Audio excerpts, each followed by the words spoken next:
ویسے ہی مصطفیٰ اللہ کو پہچانے تو ہر صفت کا آئینہ مصطفیٰ کو قرار دے دیا اور پھر مصطفیٰ سے کہا کہ میرے سارے صفات تمہارے، میں نے سب کچھ تمہارے ہی لیے تو بنایا ہے، تو میں چاہتا ہوں کہ میں سمجھاؤں کہ میں کون ہوں، تو مصطفیٰ کو سمجھا دیا، مصطفیٰ کو بتا دیا، مصطفیٰ کو معرفت عطا کر دی، اپنی ساری معرفت عطا کی۔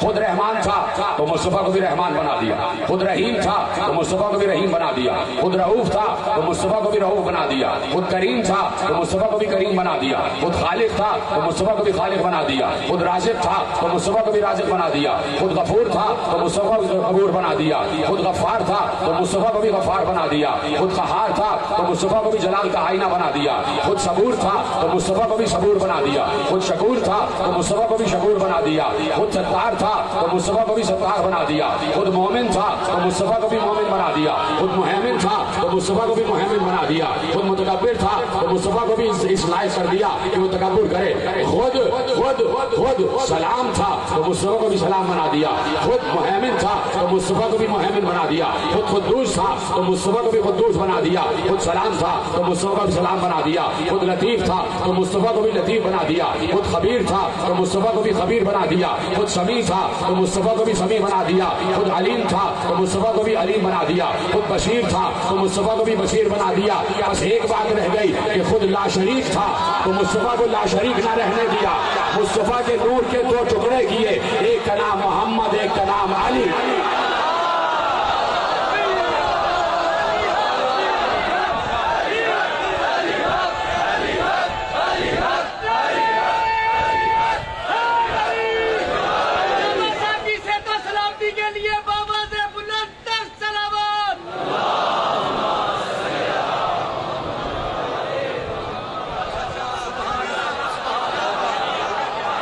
اور پھر دوسرا ٹکڑا جو خلق ہوا، دوسرا ٹکڑا جو صادر ہوا، اسے علی کا نام دیا، بتایا یہ علی سمجھائے گا کہ علی اعلیٰ کون ہے، اور پھر اس علی کو اتنے مرتبے عطا کر دیے محمد کے ذریعے سے۔ محمد کا وجود ہر بار لازمی ہے، بغیر محمد کچھ بھی نہیں ہے، بغیر مصطفیٰ کچھ بھی نہیں ہے۔ محمد کے ذریعے سے اس علی کو وہ مراتب عطا کیے، اس علی کے ان مراتب کا اعلان کیا کہ جن مراتب تک کوئی نہ پہنچ سکا، جن مراتب تک کوئی نہ پہنچ سکا۔ توجہ ہے آپ میں نے روکی ہے بات اس لیے کہ مجھے ایک روایت یاد آ گئی۔ علی کو ماننا کتنا ضروری ہے اور علی کو ماننا کتنا حساس ہے اور علی کو ماننا کتنا مہم ہے، کتنا اہم ہے علی کو ماننا۔ اور علی کو نہ ماننے سے، علی پر اعتراض کرنے سے، علی کے بغض سے ہوتا کیا؟ مجمع الفوائد ایک کتاب ہے علامہ ہیثمی، عالم اہل سنت، اور انہوں نے طبرانی کے حوالے سے ایک روایت لکھی، دونوں حوالے اہل سنت حوالے، علامہ ہیثمی اور امام طبرانی، علامہ طبرانی، تو آپ کو میں نے حوالے دے دیے، تیار ہے سننے کے لیے؟ وہ کہتے ہیں کہ راویوں کا سلسلہ پورا انہوں نے لکھا ہوا، میں راویوں کے سلسلے کو ترک کرتا ہوا روایت شروع کرتا ہوں۔ انہوں نے کہا کہ پیغمبر نے یمن کی جنگ میں علی کو سردار بنایا اور جبل کی جنگ میں خالد بن ولید کو سردار بنایا، اور کہا جہاں یہ دونوں لشکر جمع ہو جائیں تو پھر سردار دونوں لشکروں کا علی ہوگا۔ علامہ ہیثمی لکھ رہے ہیں، عالم اہل سنت لکھ رہے ہیں، اگر انہوں نے یہ روایت نہ لکھی ہوتی تو میں ممبر سے بیان نہ کرتا۔ انہوں نے روایت کہ دو لشکر ترتیب دیے، ایک یمن کا اور ایک جبل کا، کہا یہ دونوں لشکر جب مل جائیں تو سردار علی ہوگا، اور اتفاق یہ ہوا کہ دونوں لشکر مل گئے اور جو جنگ ہوئی اس میں فتح ہو گیا، اور اتنا مال غنیمت ملا کہ جتنا اس سے پہلے کسی جنگ میں نہ ملا۔ علی نے خمس کے طور پر، علامہ ہیثمی لکھ رہے ہیں کہ علی نے خمس کے طور پر ایک کنیز اپنے لیے رکھ لی، ایک کنیز اپنے لیے رکھ لی۔ تو خالد بن ولید نے حضرت بریدہ سے کہا کہ دیکھو علی نے اپنے لیے کنیز رکھ لی، ایک ایک لفظ کا ذمہ دار ہوں، کتاب کا حوالہ دے چکا، ایسے ہی لکھا ہے جیسے کتاب سے پڑھ رہا ہوں، کتاب میں ایسے ہی لکھا ہے جیسے میں پڑھ رہا ہوں۔ تو حضرت خالد بن ولید نے حضرت بریدہ سے کہا کہ دیکھو علی نے اپنے لیے کنیز رکھی اور میں چاہتا ہوں کہ یہ بات جا کے تم رسول اللہ کو بتاؤ، یہ بات جا کے رسول اللہ کو بتاؤ۔ وہ چلے مدینے پہنچے، رسول اللہ کے گھر کے سامنے پہنچے، کچھ لوگ کھڑے ہوئے تھے، پتہ چلا رسول اللہ اندر حجرے میں تشریف فرما۔ ادھر لوگوں نے حضرت بریدہ کو دیکھا اور حضرت بریدہ کو دیکھنے کے بعد کیا خبر ہے؟ حضرت بریدہ نے کہا بہت اچھی خبر، اسلام کے لشکر کو فتح عطا ہوئی ہے اور بہت مال غنیمت ہاتھ لگا۔ تو ان لوگوں نے پوچھا یہاں کیوں آئے ہو؟ پیغمبر ساری باتیں اندر سن رہے تھے، پیغمبر ساری باتیں اندر سن رہے تھے۔ انہوں نے کہا کہ یہاں کیوں آئے ہو؟ ایک ایک لفظ کا ذمہ دار ہوں، میں نے حوالے دے دیے۔ سارے لوگوں نے پوچھا جو پیغمبر کے گھر کے باہر کھڑے تھے کہ یہاں کیوں آئے ہو؟ کہا اس لیے آیا ہوں کہ پیغمبر کو ایک خبر پہنچانا۔ تو کون سی خبر؟ کہا علی نے مال غنیمت میں سے اپنے لیے ایک کنیز رکھ لی ہے۔ کہا بھئی یہ بات تو رسول اللہ کو ضرور پہنچاؤ تاکہ رسول اللہ کو علی کی حقیقت معلوم ہو جائے اور ان کی نگاہ میں علی کا درجہ گھٹ جائے۔ یہ لکھا ہوا۔ ہاں بھائی رسول اللہ کا بتاؤں گا۔ ایسے میں رسول اللہ جلال کے عالم میں باہر آ گئے، جلال کے عالم میں باہر آئے اور آ کر سب کو مخاطب کر کے کہا مجھے سمجھ میں نہیں آتا کہ تم لوگ علی پر اعتراض کر کے لینا کیا چاہتے ہو۔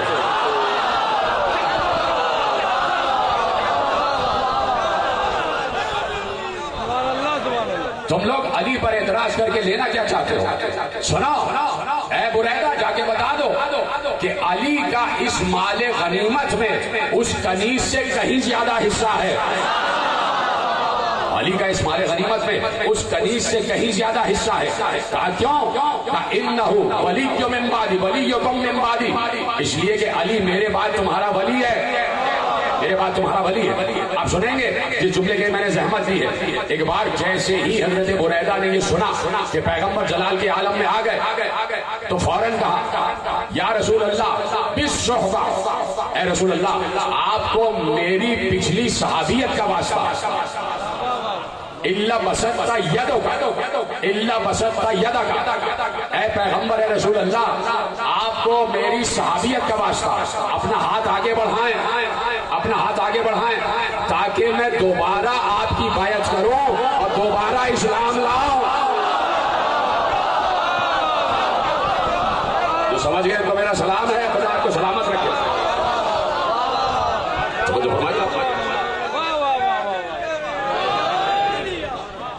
لا یبایعک علی الاسلام جدیدا لفظ ہے تاکہ میں دوبارہ اسلام لاؤں۔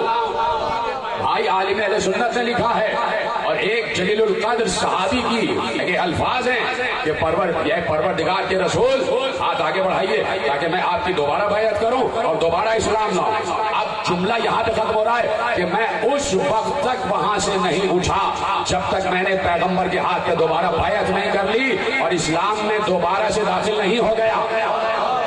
آپ سمجھے؟ آپ روایت کا نتیجہ آپ کے حوالے کر دو کہ علی سے بغض اسلام سے خارج کر دیتا ہے۔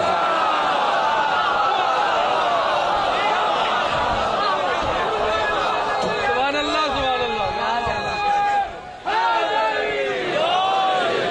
کیوں ایسا کیوں ہے؟ یہ علی کا مرتبہ ایسا کیوں ہے؟ کیوں اتنا مرتبہ علی کو ملا؟ اس لیے کہ خود پیغمبر نے کہہ دیا تھا، اللہ پیغمبر سے کہلوا رہا ہے اور پیغمبر ارشاد فرما رہے ہیں الحق مع علی وعلی مع الحق، حق علی کے ساتھ ہے اور علی حق کے ساتھ ہے۔ اس پر پوری تقریر میں کر چکا 2 سال پہلے، حق علی کے ساتھ ہے اور علی حق کے ساتھ ہے، وہ چیز نہیں دہرا رہا۔ آج ایک نیا زاویہ آپ کے حوالے کر رہا ہے، نئی روایت تو نہیں، روایت تو پرانی ہے، ایک نیا زاویہ آپ کے حوالے کر رہا ہے۔ علی حق ہے اور علی حق کے ساتھ ہے اور حق علی کے ساتھ ہے، الحق مع علی وعلی مع الحق، حق علی کے ساتھ ہے اور علی حق کے ساتھ ہے۔ یہ پیغمبر کی حدیث ہے اور متفق علیہ حدیث ہے، سب نے اس حدیث کو لکھا ہے، حق علی کے ساتھ علی حق کے ساتھ۔ یہاں تو ساتھ کی بات ہو رہی ہے کہ حق کے ساتھ ہے اور حق ان کے ساتھ ہے، لیکن شاہ عبد الحق محدث دہلوی، مسند احمد ابن حنبل، سیرت حلبیہ، کنز العمال ملا متقی ہندی، حوالے دے دیا آپ کو، مسند احمد بن حنبل، سیرت حلبیہ، کنز الامال اور مدارج النبوہ، 4 میں نے آپ کو حوالے دیے عالم اسلام کے بڑے اہم ترین حوالے. اور اب جب میں روایت پڑھوں گا تو آپ کہیں گے تو ہم نے سنی بھی روایت، خوش ہو جائیں گے، آپ کے چہروں پہ بلائی مسکراہٹ آ جائے گی. روایت یہ ہے کہ فتح مکہ ہے، دوش رسول ہے، قدم علی. سلامت رہے، ایسے ہی اسی طرح میرے ساتھ بات کرتے ہیں. فتح مکہ ہے، دوش رسول ہے اور قدم ہے علی. علی دوش رسول پر بلند ہے. وہ شکنی کا معاملہ ہے، وہ شکنی کا معاملہ ہے. ابھی تو حدیث یہ تھی نا کہ حق علی کے ساتھ ہے اور علی حق کے ساتھ ہے. اب ایک اور حدیث آنے والی ہے، ایک اور حدیث آنے والی ہے. پیغمبر نے ایک بار سر اٹھا کر کہا یا علی کتنی بلندی پر ہو. ادھر ہے، یاد آ گئی آپ کو روایت، یا علی کتنی بلندی پر ہو. علی نے کہا اتنی بلندی پر ہوں کہ ہاتھ بڑھاؤں تو عرش اعظم تک ہاتھ پہنچ جائے، ہاتھ بڑھاؤں تو عرش اعظم تک ہاتھ پہنچ جائے. کیا حدیث ہے؟ حق علی کے ساتھ، علی حق کے ساتھ. لیکن اب پیغمبر ایک اور حدیث ارشاد فرمانے جا رہے ہیں. کہا کہ ہاتھ بڑھاؤں تو عرش اعظم تک ہاتھ پہنچ جائے. تو پیغمبر نے وہیں سے کھڑے کھڑے کہا یا علی کیوں نہ ہو، ایسا کیوں نہ ہو، خوشا وقت. اب 2 لفظ ہیں، خوشا وقت تمہارا کہ تم کار حق انجام دے رہے ہو. جملہ محفوظ کیا. اب دوسرا جملہ دینے جا رہا ہوں، اس جملے کو سمجھیے گا کہ پیغمبر کی پہلے حدیث کیا آئی، الحق مع علی وعلی مع الحق. اب پیغمبر دوسری حدیث دینے جا رہے ہیں. ابھی تو کہا تھا حق ساتھ ہے اور علی ساتھ ہے حق کے، لیکن اب کیا کہہ رہے ہیں، خوشا وقت تمہارا کہ تم حق کا کام انجام دے رہے ہو اور خوشا حال میرا کہ میں حق کا وزن اٹھائے ہوئے ہوں.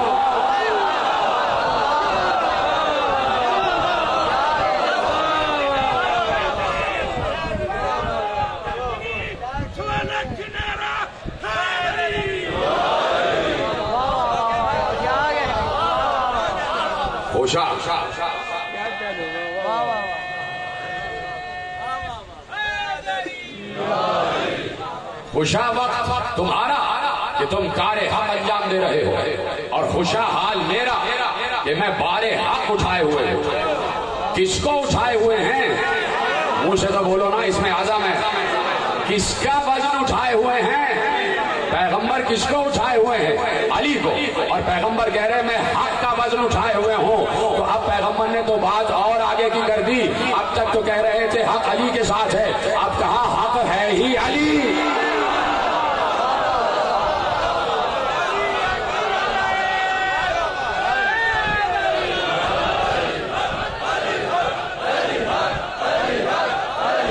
سب مل کے بولیں گے، مجھے آواز بلند چاہیے.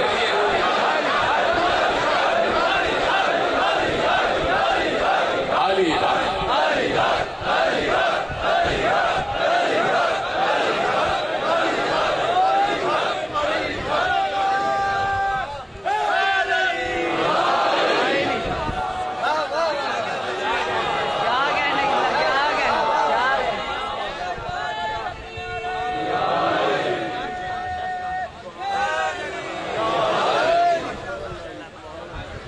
توجہ فرما لیا آپ نے کہ علی مجسم حق ہے، علی حق ہے. پیغمبر نے کہا میں حق کا وزن اٹھائے ہوئے ہوں. نہ پڑھتا میں روایت اگر شاہ عبداللہ محدث دہلوی نے نہ لکھی ہوتی، اگر ملا متقی ہندی نے نہ لکھی ہوتی، اگر خطیب بغدادی نے نہ لکھی ہوتی، اگر امام احمد ابن حنبل نے نہ لکھی ہوتی تو میں روایت بھی منبر سے نہ پڑھتا. لیکن جب جلیل القدر علماء نے لکھ دیا تو اب پڑھنے میں کیا تعامل ہے کہ علی مجسم حق ہے، علی حق ہے. ثابت ہو گیا. علماء اہل سنت سے پیغمبر کے قول کی روشنی میں یہ بات ثابت کر دی کہ علی حق ہے.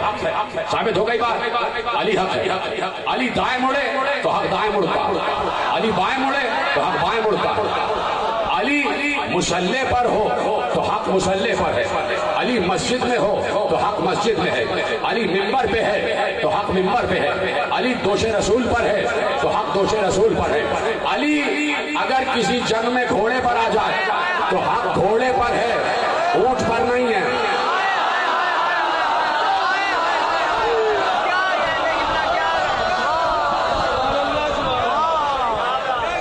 جدھر جدھر علی مڑے گا ادھر ادھر حق مڑے گا، تو علی مجسم حق ہے، علی مجسم حق ہے، علی مجسم حق ہے۔ علماء اہل سنت نے، مقتدر علماء اہل سنت نے لکھ دیا کہ علی مجسم حق ہے، سر سے پاؤں تک علی حق ہے۔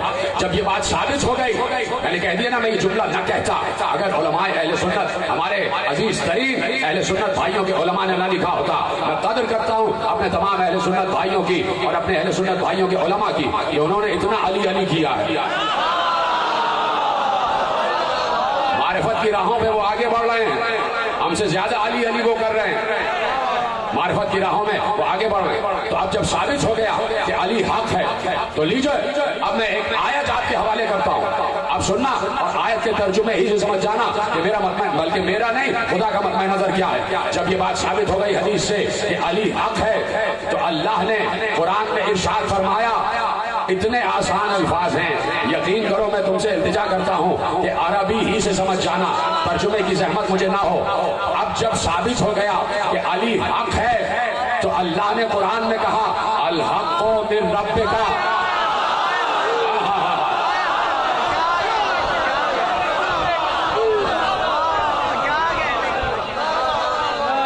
الحق من ربک فلا تکن من الممترین، حق تمہارے رب کی طرف سے ہے، دیکھو شک کرنے والوں میں نہ ہو جانا۔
فلا تکن من الممترین، حق تمہارے رب کی طرف سے ہے، دیکھو شک کرنے والوں میں نہ ہو جانا۔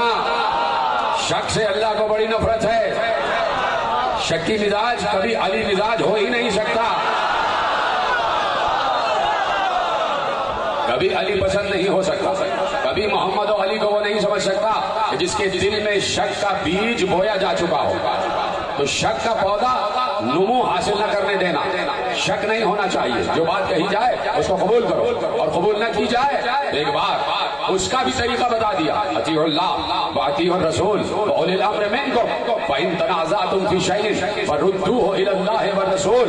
اگر تمہارے درمیان کسی بات میں اختلاف ہو جائے تو جھگڑا نہ کرنا، اس اختلاف کو اللہ اور رسول کی طرف منتقل کر دینا۔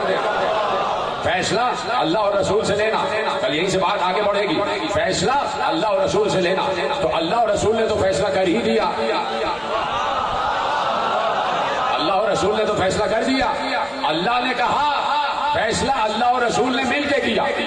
ان دونوں نے مل کے علی کے بارے میں فیصلہ کیا. اللہ نے کہا توجہ ہے فیصلہ اللہ اور رسول نے کر دیا. اللہ نے کہا یا ایھا الرسول بلغ. علی نے کہا من کنت مولا.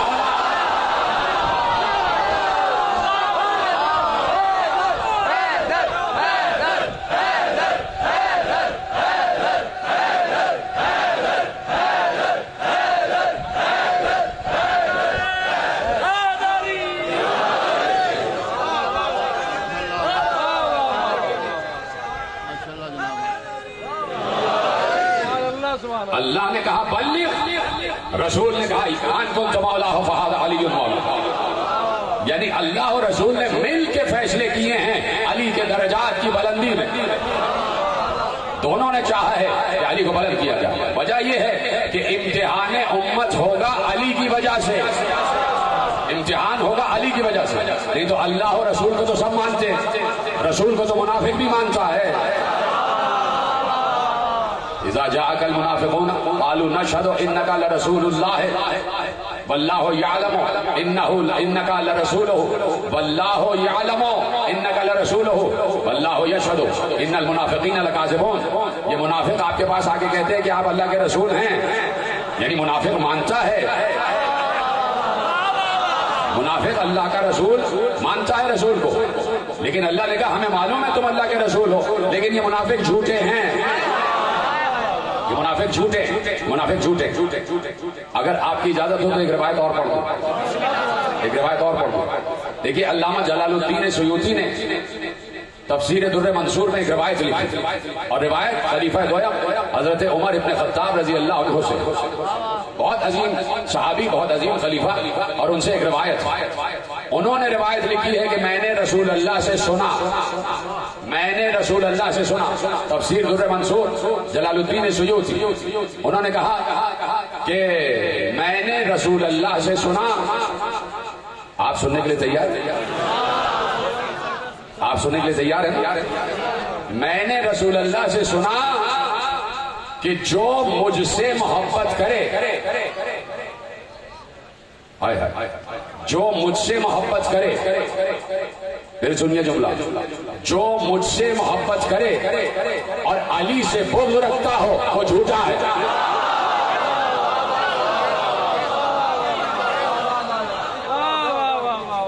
من زعم ان يحبني ويبغضني انه كذاب. جو یہ زعم کرتا ہے کہ وہ مجھ سے محبت کرتا ہے لیکن علی سے بغض رکھتا ہے تو وہ جھوٹا. یعنی محبت رسول بغیر محبت علی نہ اللہ کو قبول ہے نہ رسول اللہ کو قبول ہے. یہی معرفت کے ذرائع ہیں, یہی معرفت کے وسائل. انہی ذریعے سے معرفت اپنی آگے بڑھائی جا سکتی ہے. جتنی معرفت آگے بڑھے گی اتنی روحانیت میں اضافہ ہوگا. یہ جتنے صوفیہ گزرے ہیں, یہ جتنے اولیاء گزرے ہیں, ان سب کا ایک ہی بت تھا علی. ان سب کا ایک ہی بت علی. دم ہمدم علی. ساقی با وفا منم دم ہمدم علی. صوفی با صفا منم دم ہمدم علی. عاشق مرتضی منم دم ہمدم علی. مطرب خوشنوا منم دم ہمدم علی. شاہ شریعتم توئی پیر طریقتم توئی. دوسرا مصرع پڑھ دو, میرے موضوع میں آ رہا ہے. شاہ شریعتم توئی پیر طریقتم توئی حق بحقیقتم توئی دم ہمدم علی.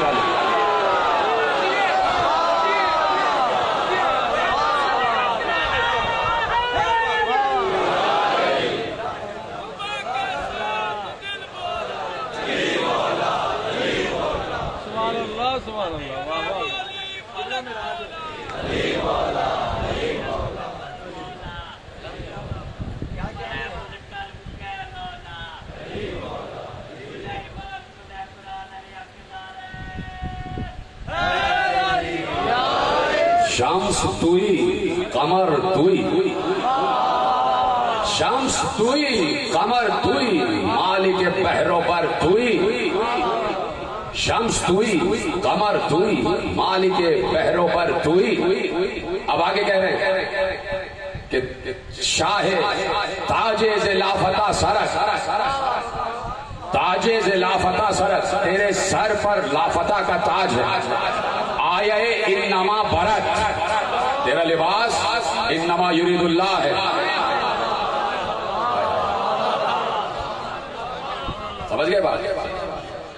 تاج سے لافتہ سرس، آیا انما برت، شمس غلام قمبرت، دم ہمدم علی علی. اب پتہ نہیں کون سے شمس کی بات کی ہے. یہ شمس جو ہے یہ قمر کا غلام ہے.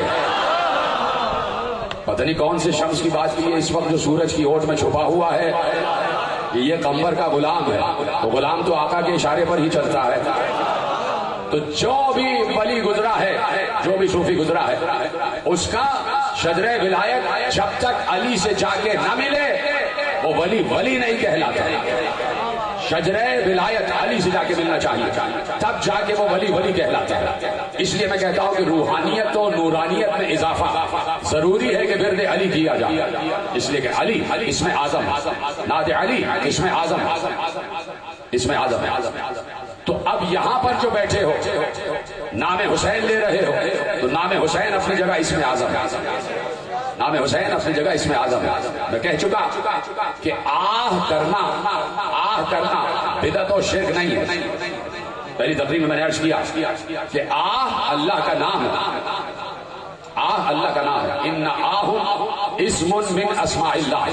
میرے چھٹے امام کی حدیث ہے کہ بے شک آہ جو ہے وہ اللہ کے ناموں میں سے ایک نام ہے. تو ہمیں آہ سے روکا نہ کرو. ہم جب آہ کہیں تو ہمیں روکا نہ کرو. اس لیے کہ کوئی ہمیں آہ کرنے سے روکتا ہے تو اس کا مطلب ہے کہ وہ ہمیں اللہ کہنے سے روکتا ہے.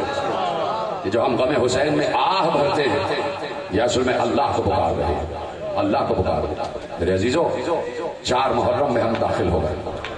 4 محرم میں ہم داخل ہو گئے. آج ہی کسی وقت سن 61 ہجری میں، آج کی تاریخ میں کسی وقت حسین کے خیمے دریا سے ہٹا دیے. خیمہ حسینی دریا سے ہٹا دیے. 4 محرم خیمہ حسینی دریا سے ہٹا دیے گئے.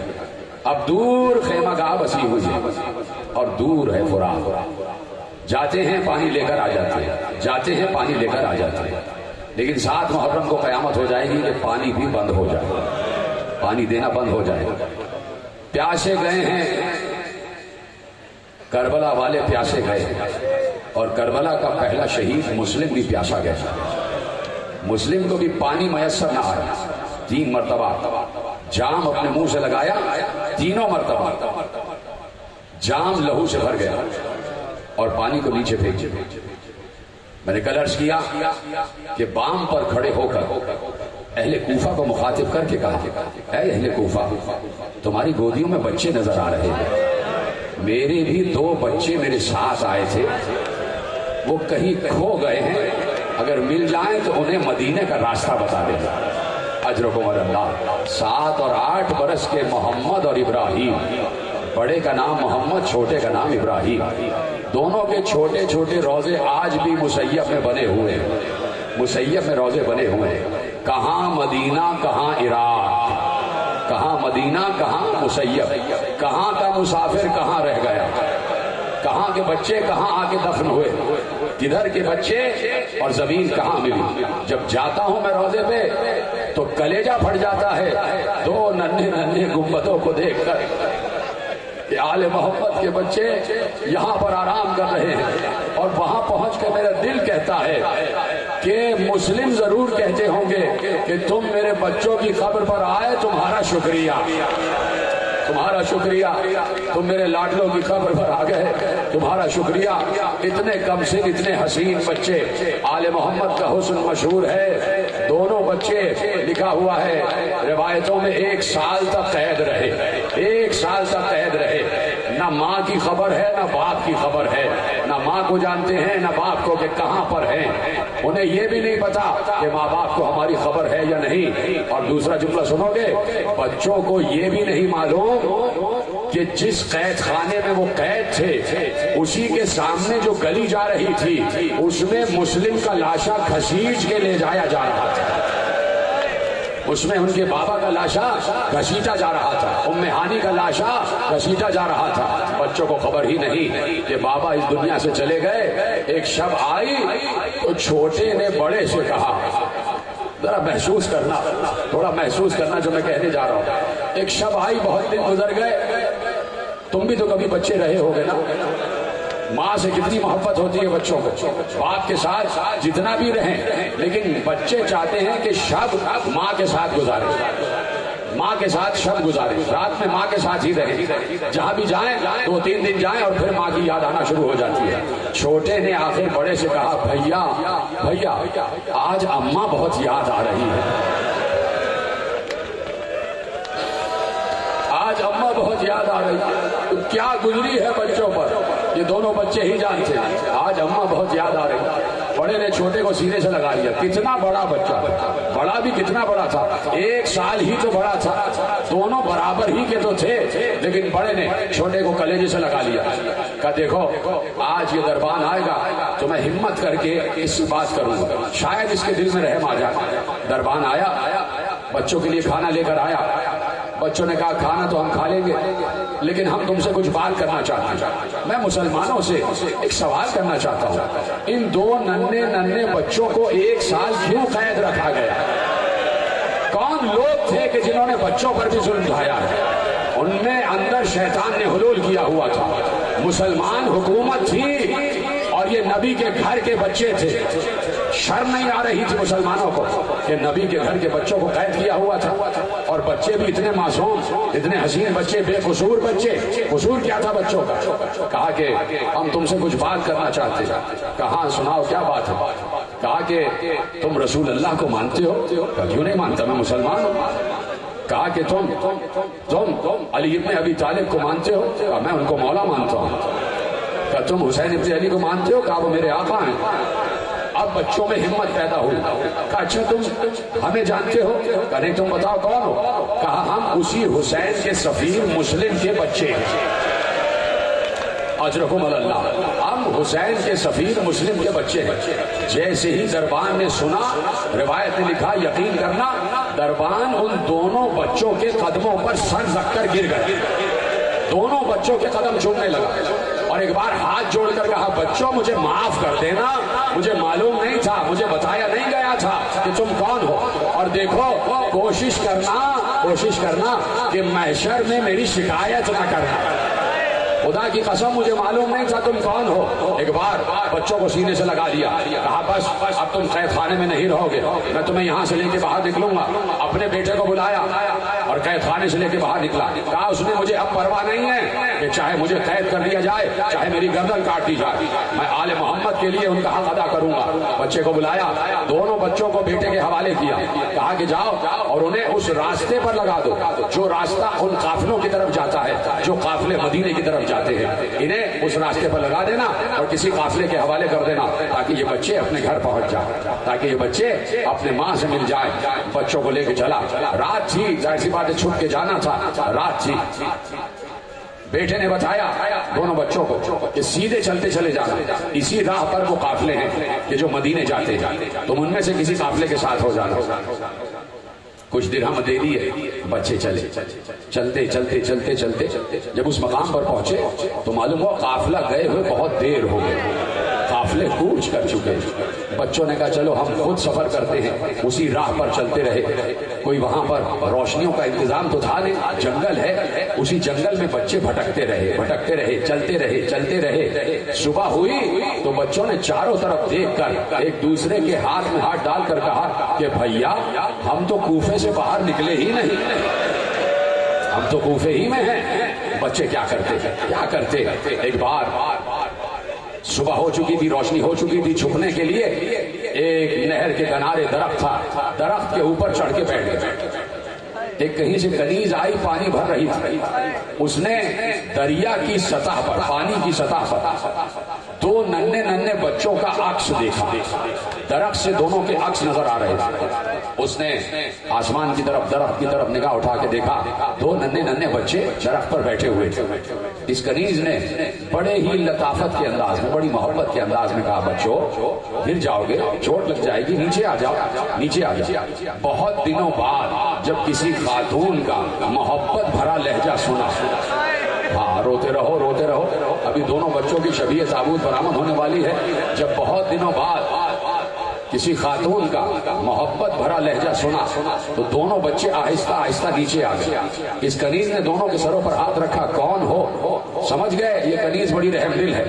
کہا کہ بتا دیں گے تو ہم پر ظلم تو نہیں کرو گی؟ کہا نہیں، میں وعدہ کرتی ہوں۔ کہا ہم مسلم ابن عقیل کے بیٹے ہیں، سفیر حسین ہیں، 1 سال ہو گیا قید میں ہیں، اپنے بابا سے بچھڑ چکے ہیں۔ کنیز پہچان گئی۔ کنیز نے کہا بچوں میرے ساتھ چلو، میری مالکہ مومنہ ہے، وہ آل محمد کی چاہنے والی ہے، وہ تمہاری دیکھ بھال کرے گی۔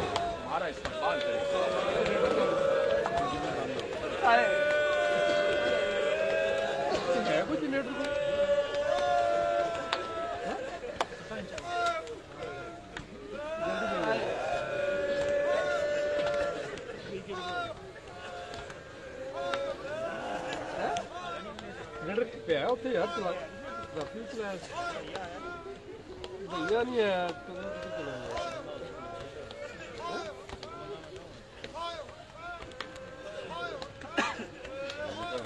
ਜਿਹੜੇ ਹੈ